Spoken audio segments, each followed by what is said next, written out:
Welcome to Voices of the Community, which explores critical issues facing Northern California communities. We introduce you to the voices of community thought leaders and changemakers who are working on solutions that face our fellow individual community members, neighborhoods, cities, and our region. This is George Koster, your host. This episode is part of our documentary series, From Bankruptcy to Reinvention, the City of Stockton, California.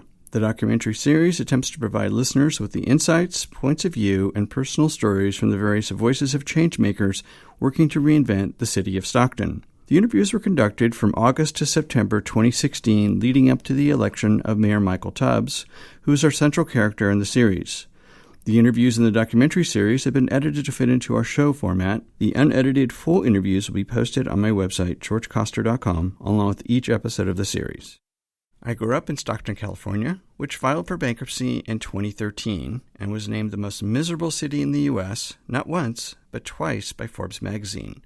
Stockton has a long history of bad management, crony politics, and corrupt leaders. Ironically, the bankruptcy of the city has provided an opportunity for city leaders and residents to clear away the wreckage of the past and reinvent Stockton.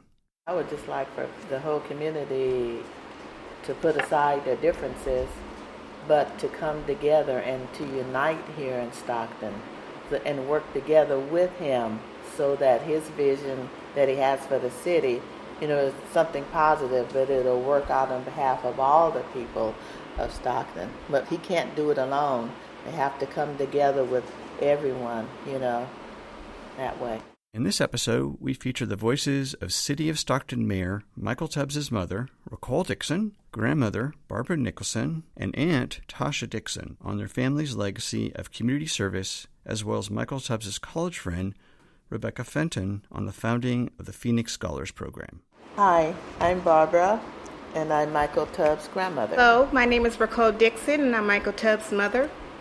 And my name is Tasha Dixon, and I'm Michael Tubbs' auntie. I want to thank all of you for making the time. I wanted to just first start with a lot of people that I've talked about Michael's character and how important his character is and his leadership skills, etc. in Stockton. To me, character starts with family, and so part of our story is to just share your story as a family, your vision of character, and the importance of essentially kind of creating a village to grow up. Okay. Michael's just Michael. It's kind of hard to describe his character because, that's my son. But he could be serious sometimes. He could be funny. You want to joke sometimes. Or sometimes he could just be moderate, just quiet. So I guess that's just human. We all have different stages and different moments. But yeah. And do you feel like his character came, it's part of the character of the family itself? That's a good question. I think so, because yes. I know we are all our own person. We're unique, but I think characters do come from where you're around, who you're around, and where you came from, and how you were raised. So right. Yeah.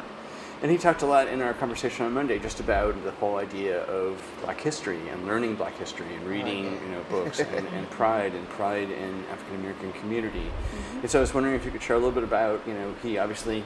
That was shared at a family level. Where did that come from? Why was it important? Well, I used to take Michael to the library when he was very young, before he was able to read. And so I was into our Black history, as for myself too, to learn more about, where I come from or different people who invented different things. And so as I was doing that, I would get little books from the library and would read to him and tell him this person is this and they built this or that. And not only that, I actually had did a good study and I took it to his elementary school, and the teacher let me come in and speak to the kids. So I had a billboard with all these inventors and stuff like that. So I guess that must have stuck with him. And also when he was younger, we used to watch Roots. That was very important, to me, that my kids learn, about Roots. So he watched that and he'd seen, what we overcame. And one of the other things that came through in the conversations with people and Michael himself was the sense that anything is possible. And, again, I think that starts with family and the whole idea that you can be anything. Mm-hmm. Yeah, that's right. I think you need to, mold that in a child while they're young. I installed that in Michael at a very young age, letting him know that he could do as much as anybody else. He's good as like anyone else, and just never give up. If you fall down, you get back up. Just don't give up and keep God first. Just trust God. And he always knew that we installed in our children that you can be whoever you want to be. So don't let nobody tell you anything different. With hard work. That's the key. Hard work and not giving up. And then Michael was the type of child anyway that had his own drive. Oh, yes.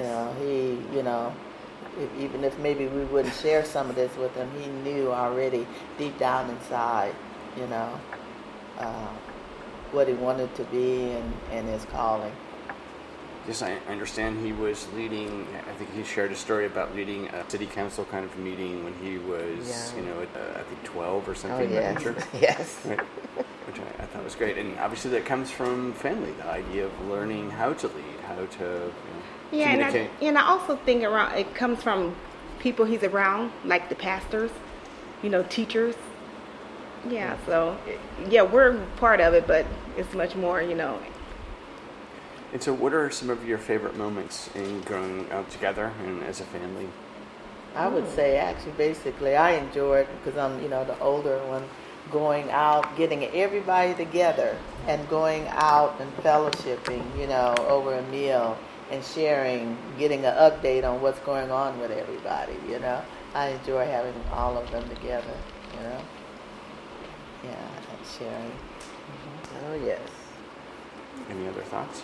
It's kind of hard when it's your son, you just enjoy life, you just enjoy everything. There's when not just you're one favorite moment. Right, There's exactly. many favorite moments. Exactly. Was it graduating from high school? Was it graduating? Oh, yeah, from everything. Graduating from kindergarten. Even starting from kindergarten, graduating.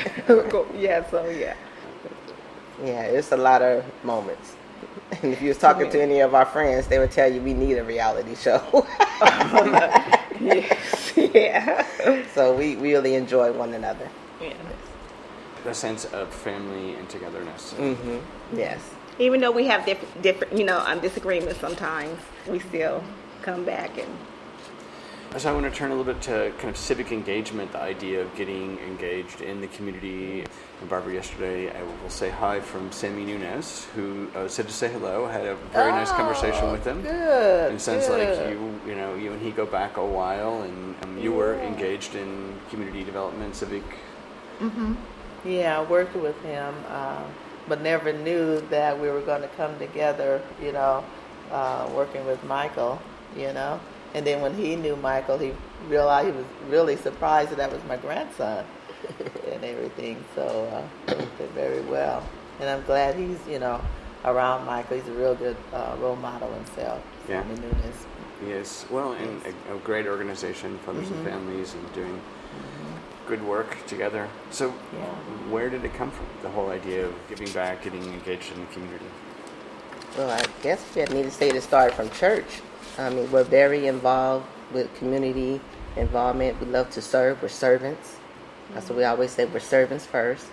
We're always here to help others. So we always will go out and do community work, like go feed the homeless or gather clothes and give to a church that's giving it away to people in need. That was our passion. So and we're also very humble. That's very important, just to be humble. Yeah. That's from your faith? Yeah, and the personality too. Mm-hmm. Yeah. Yeah, because even while my daughters were going out, being servants, working within the community with the homeless and, the poor, they also had their children when they're young doing the same thing. Like they would go to nursing homes, minister there, out on the streets, serving meals with different organizations. So we started that with them. At a young age. Coming up. So you got a real sense that, it's important to give back. Yes. Right. Yeah. Yes. And to your point, the humility of giving back without getting recognition. Exactly. That's it. And that's one thing I love about my nephew is he doesn't want the recognition. He just does it and really don't want to be, thanked for it or when giving any high praise. He doesn't like that. When you decided to run for city council, what was your reaction to that? No. No. That's right. Not come back to Don't come Stockton. here. Yes. Go somewhere to make some money. Yeah. And the mini conversations I've had with people, and this is my 10th conversation in the last 3 days, he was driven to. He was. We knew it. Yeah. And, it just. And again, I think that comes back to the fact that he started at a young age giving back. Yep. That's You so want to true. give back. Yeah, you just want to give back to a city. I made it, so I'm coming back to help you make it. What do you feel has been his biggest impact so far as a city council person, leader? I think being a role model. Younger kids could see him, and like he's young, and he's a city council. He was born, he was raised up not in a. Raised up not having everything given up to him, but knowing that it takes hard work. Yeah. And right, so he's a motivator. He just reminds kids that you can make it no matter what age you are. Yes, I'm 25 years old and I'm a city council. So if I can do it, you can do it. The whole idea of being a role model to youth in the community. That's correct, yes. Not only youth, though, to adults. I was just going to say that. That's Exactly. that's my impression as Yes, everyone. well. He's running for mayor now. What would you ultimately like to see happen with regards to his political goals, but also more importantly his community, his desire to do more for the community of Stockton? I would just like for the whole community to put aside their differences, but to come together and to unite here in Stockton and work together with him so that his vision that he has for the city, is something positive, but it'll work out on behalf of all the people of Stockton. But he can't do it alone. They have to come together with everyone, that way. That's true. That's good. One of the other things that comes through is education, the importance of education. Yes. And so where does that come from? Obviously it's important to the family. Oh, yes. Very. I guess it basically comes because, we didn't get to, had kids at a young age, so we didn't get to finish our goals. So we wanted to make sure that our kids were able to finish, even if we didn't, Right. ever. So we tried to give them the best, even if we had to come together, Right. which we did. Because I even emphasized that also with my girls, which was emphasized with me. A lot of the older African Americans that I was around, because I'm almost 70 now. So I have to say, you certainly don't look that way. thank you. Anyway, and they would always say, you have to go to school, get your education. They would always say that. And so I always remember that too. And I did go as far as possible. And I had my children, though, late in age, in a way, according to my culture, okay? And, they would always emphasize that. And so I tried to go as far as I could. And she carried that on to us, and we did what we did. But then when it came to our kids, we like, nah, they gonna make it. This is gonna happen. You're they going gonna to do finish. better. You're going to college.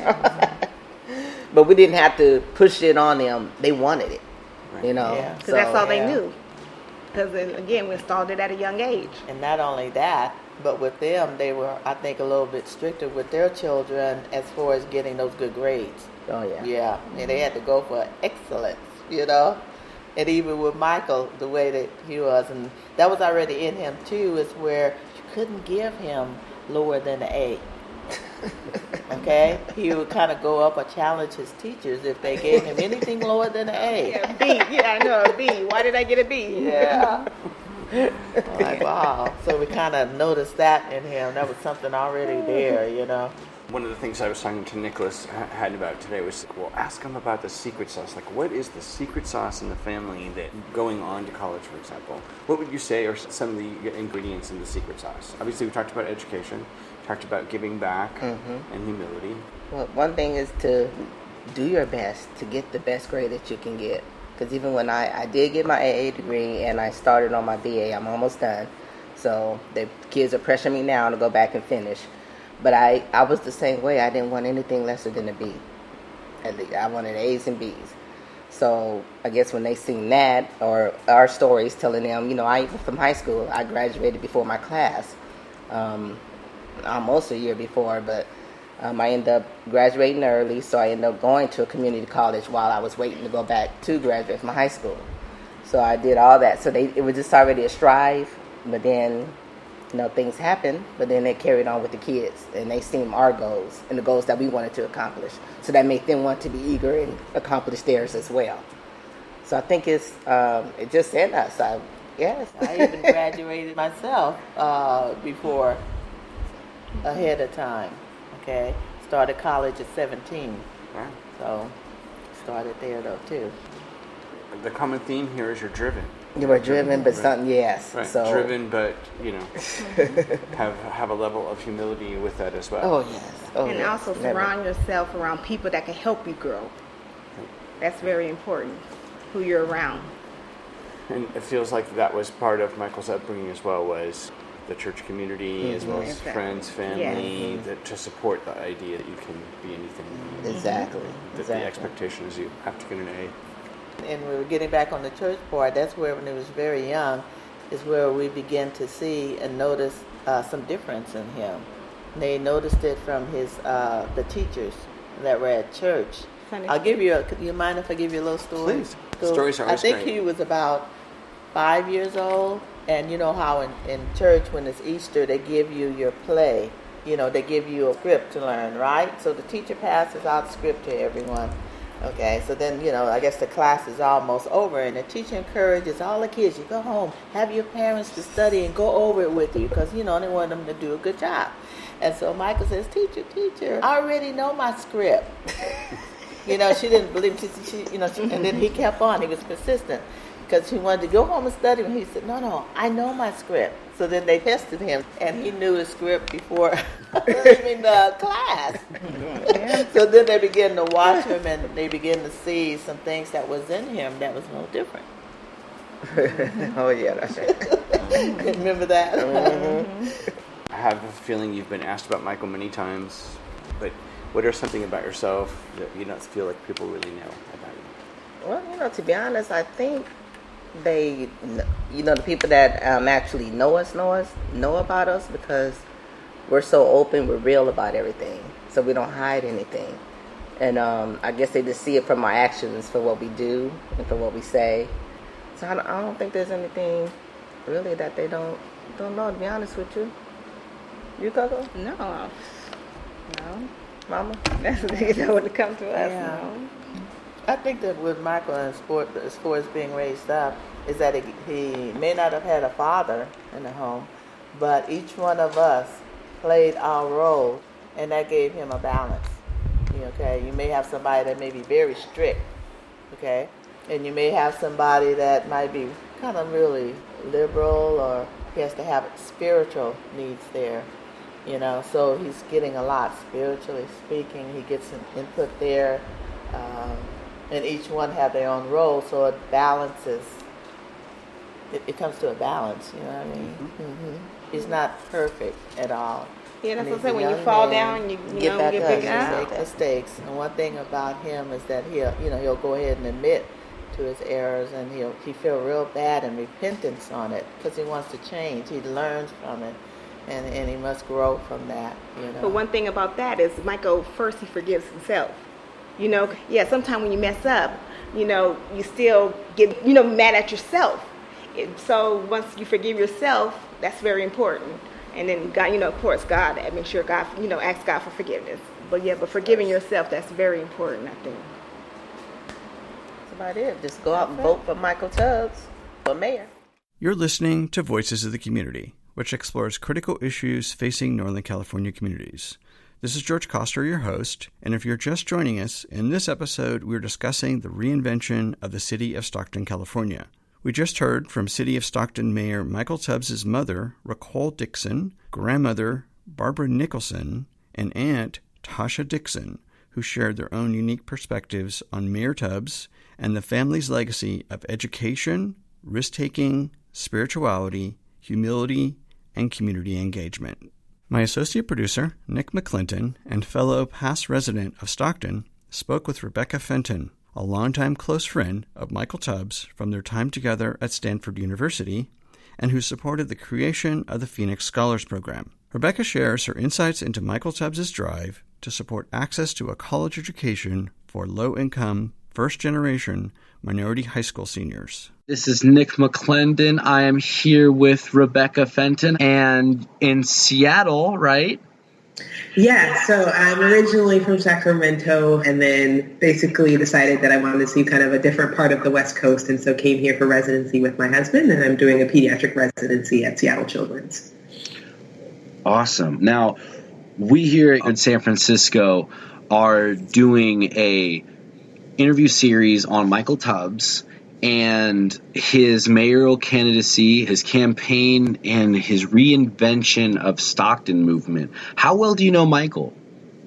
I know him very well. We met actually freshman year of college. It felt like we had lots of mutual friends, and everybody on both ends were just saying, like, you need to meet that person.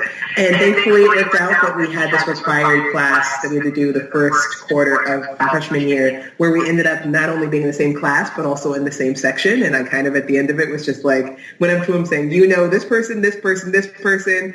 I've heard from all of them that I need to meet you. So hi, my name is Rebecca.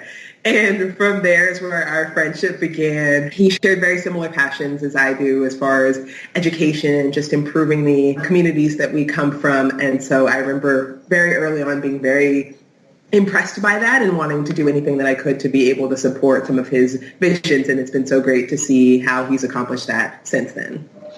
How early on did he hit you with these big ambitions to sort of change, or just even the aspirations of the reformation of society around us, if you will, from Michael? Yeah, so from a ideas perspective, it was immediately like the things that he would comment about during our section were always related to his experiences, particularly in Stockton, as well as kind of the hopes that he had for communities and how he would hope to implement those. But as far as practically, it was also quite early. I remember messaging him over our first Thanksgiving break and asking him, oh, what are you up to? Expecting answers like watching TV or hanging out with friends. And instead he writes, I'm going to help kids apply to college. And I said, oh, that sounds cool. Like, I want to help, thinking that it was going to be some kind of small scale, just, you know, a couple of friends helping a couple of students. And instead, he shared with me this vision that he had for the Phoenix Scholars. And from there, I was involved immediately. So, and that's how you know Michael, is through Phoenix Scholars. And can you tell us a little bit more about Phoenix Scholars? Sure. So basically, the Phoenix Scholars is now a nonprofit that basically is based at Stanford, where Stanford students are training fellow students to serve as mentors for students from low-income backgrounds. Many of the students that we help are the first in their families to go to college, and we basically recruit them near the end of their junior year, support them through the entire application process, selecting colleges, applying for scholarships, and we've had the success of having all of our kids go on to four-year colleges, and many of them receiving significant financial aid to be able to support those efforts. And so that started from that very simple Facebook message of, I'm helping kids apply to college. Michael Tubbs' inspiration was the fact that he actually was on message boards as a senior in high school, looking for help as far as wanting to apply to elite colleges and having the grades to be able to do so, but being in an environment where many kids did not go on to Stanford, and so he didn't have teachers around him who understood what that process looked like and what your personal statement should really include and things like that. He ended up reaching out to a counselor who offered through online to basically read his essays, help him through the process. And he was so impacted by that. And certainly it turned out so well that he not only went to Stanford, but was also a Coca-Cola scholar and received multiple financial aid offers and scholarships that he wanted to be able to give that back to other students like him. So we basically recruit students from all over California, many of whom do not come from communities that are not college going, and recognizing that we shouldn't be limited by who's near us and the fact that many students have phones and access to the internet, that we can be able to provide that same support no matter where they are in the state. How important do you think it is to come back like Michael, and where do you see Michael fitting in along our state's mayors or government? Yeah, I think that impact is tremendous. I think that there's nobody who knows a community better than somebody who came from that. And certainly there's always well-meaning people who want to go into areas that they have no experience being in before, but I think having both the passion as well as the experience just can't be beat. And so that's why I think Stanford as a whole has been so proud of Michael for going back as a councilman and are very excited and supportive of what we hope he can accomplish as a mayor. Any other stories outside of his campaign or even off campus that you know of Michael? Yeah. So one thing I love is actually use his personal statement that he wrote for Stanford as inspiration for many students, because I actually come from a much more privileged background. My father's a physician. My mom is a nursing professor. And so for me, the inspiration to work with the communities that we helped with Phoenix Scholars was recognizing that my parents were actually first-generation college students. And I recognized how different my life looked from their life growing up just because of the fact that they were able to go to college. And so my hope is to be able to give that same experience to the students I'm helping so that they will literally have generational impact because of having a college degree. So I often share Michael's story just as inspiration for them of recognizing that here's somebody who comes from similar communities to you, where Michael's mom did not have a college degree, and he grew up recognizing that she had the skill levels to be promoted but was often held back because of not having a degree. And in addition to that, Michael's father was actually incarcerated for most of his life, and he met him for the first time at 11 years old. And so in his personal statement for Stanford, he talks about the fact that his father told him, as a black man in this country, you have two options. You either are dead or end up here. And I feel like there's often this sense that that's the only options that we have. And Michael certainly could have internalized that, having grown up in that environment. And instead, he decided to become exactly the opposite of what his father kind of projected his future might be, and basically tried to seek all the opportunities his mother was not able to have, and uses that inspiration to talk to other students about the fact that he calls it like, it's a poem by Tupac, The Rose That Grew from Concrete. This idea that you could become beautiful things from these very troubled and challenging environments. That's awesome that you know that. I was definitely going to want to be one of my questions to ask you is what that poem meant to you. I'm really glad you're familiar with it. Yeah, he does a camp every summer in Stockton that I wish I had the opportunity to be involved in, where he basically helps students from the community. It's kind of a leadership program for them and really inspires them to recognize that even as a teenager, they can have a huge impact in their environment and kind of making a difference. And so I think that poem is huge inspiration to that, because often just there's this assumption that young people can't accomplish much. And I think Michael's whole life story proves the opposite, and I'm so glad that he uses himself as an example and really empowers kids to do the same. And for you, as two of the leaders of the Phoenix Scholars, it is so cool and important and valuable that you have that experience of the generational gap, you being the second generation and Michael being the first. It's just really good to have that knowledge backing, to know where these kids and young people are coming from to help them, guide their paths on to success. So it's been great talking to you. Thank you so much. Thank you. That's it for this episode of Voices of the Community. You've been listening to Rebecca Fenton, a pediatrics resident at Seattle Children's Hospital, regarding her longtime friendship and work with Michael Tubbs and the Phoenix Scholars' efforts to provide pro bono college counseling services to low-income, first-generation, and minority high school seniors in California. Voices of the Community is a labor of love. This documentary series on the city of Stockton's reinvention is a tribute to my mother, Josephine Coster Wiley, who grew up in South Stockton and passed away during the production of the documentary series. My mom was a first-generation Italian immigrant whose family migrated to Stockton and owned a motel on the Old Charter Way, now renamed Martin Luther King Boulevard, in the heart of South Stockton. Mayor Michael Tubbs also grew up in South Stockton with his single mother, Ricole Dixon. Throughout the series, you'll hear voices of community members who are working with Michael Tubbs in both creating new organizations as well as working with fellow community members to reinvent both South Stockton and the greater Stockton community. I want to thank my associate producers, Eric Estrada and Nick McClinton, as well as advising producer, Malcolm Cecil. Please go to georgecoster.com to check out our next episode of From Bankruptcy to Reinvention, the City of Stockton, California documentary series, as well as our archived past shows, which feature community voices working on solutions to critical issues facing Northern California communities. Please rate us on iTunes or wherever you get your podcast and share the story with your friends. Follow us on Twitter @GeorgeCoster and email us at george@georgecoster.com. I'm George Coster in San Francisco, and thank you for listening.